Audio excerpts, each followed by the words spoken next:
Ito na guys yung epekto ng top pruning na ginawa natin sa bell pepper o sa atsal natin.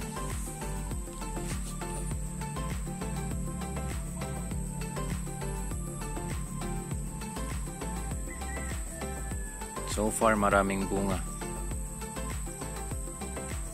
Effective nga talaga siguro itong technique na to. So tingnan nyo yung isang puno,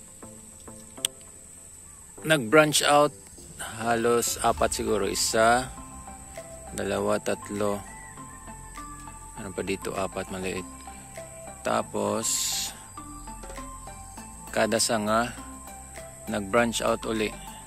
So tingnan nyo dito, yung isang sanga na to nag-branch out ulit sa 3, 1, 2, 3. Tapos may mga bunga na.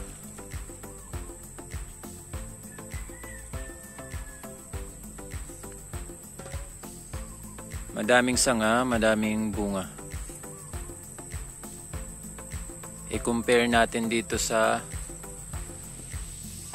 isang pepper natin na hindi ko tinap-pruning. So ito, tingnan nyo. Yan.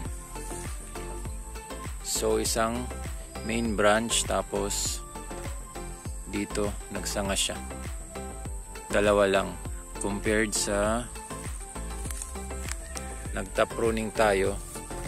So maraming sanga. So kung maraming sanga, eventually maraming ding ibubunga yung tanim.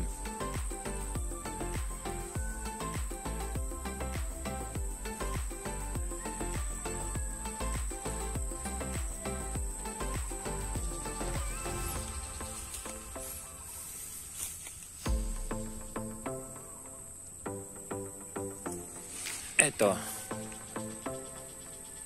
maraming bunga. 1, 2, 3, 4, 5, 6, 7, 8, 9, 10. Ito rin.